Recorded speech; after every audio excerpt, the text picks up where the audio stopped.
When we talk about coming together to solve our problems as a country, this is one of the best ways that we can come together. These predatory loans and high interest rates impact rural communities. They impact urban communities like those that I represent.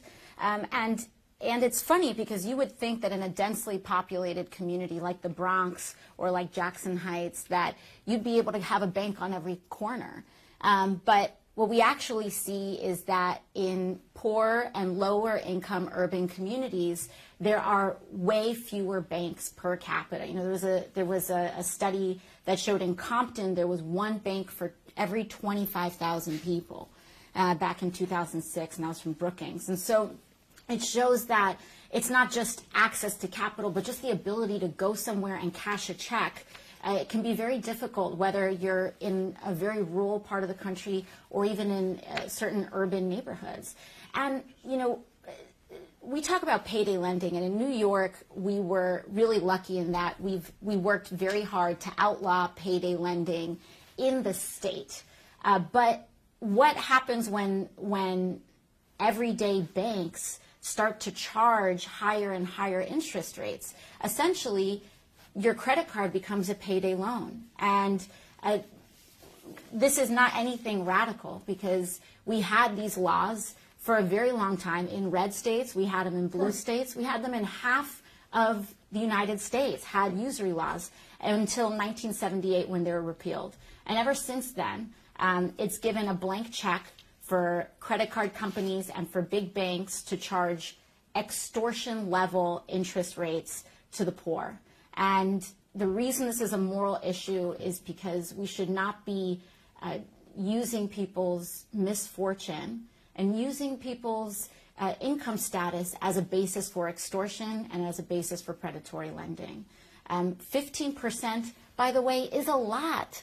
15% interest is a lot. So you can run a bank, you can continue to be profitable, but to charge 40% interest rates is no less than extortion. I heard from constituents in my own district, people have to take out loans connected to our horrible state of healthcare and our inhumane state of healthcare in the United States. That I was just hearing from a constituent who had to take out a $40,000 loan to pay for his mother's cancer treatments, and the bank gave him over a 20% interest rate so that he could pay for his mother's cancer treatment. So what happens? He was paying, this was back in 2006, he was paying them completely on time, $800 a month he was paying on this $40,000 loan to keep his mother alive. And when the financial crisis hit, he lost his job, he was struggling to make payments, and without telling him, they sold his loan off to a different debt servicer. They sued him in court. He got no notice for it. And then it wasn't until his wages were getting garnished that he found out that there was a settlement for him to pay $53,000 on a $40,000 loan, of which he had already paid $28,000. To keep his mother alive. To keep his mother alive. And that is legal, and it is common in the United States of America, but it is not normal, and it is not humane.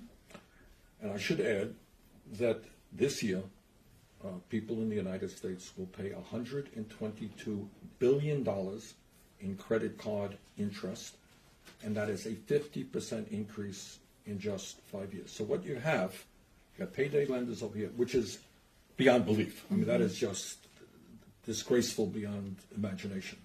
But you got all these guys in their three-piece suits who are now the new loan shark hoodlums that we used to see in the movies. You know, we used to see in the movies the guys, break your kneecap if you don't pay back.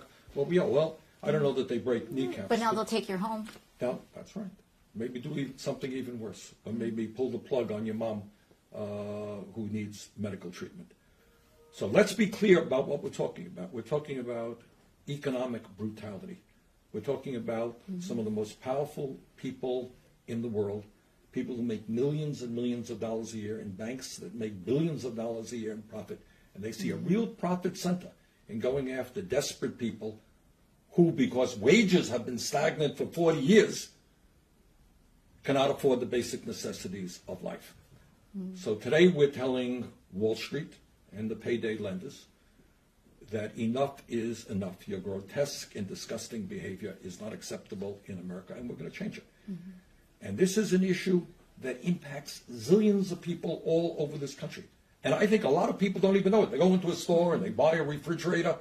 They don't know that they're paying 26% interest And rates. you know, it just goes to show that all of these issues are connected, and it all comes back to our pocketbook. When we see these corporations like Sears, or like we saw with the bankruptcy with Toys R Us, is that these private equity groups are taking over these everyday retail companies, and they stop being companies that are retail and they start being essentially finance companies.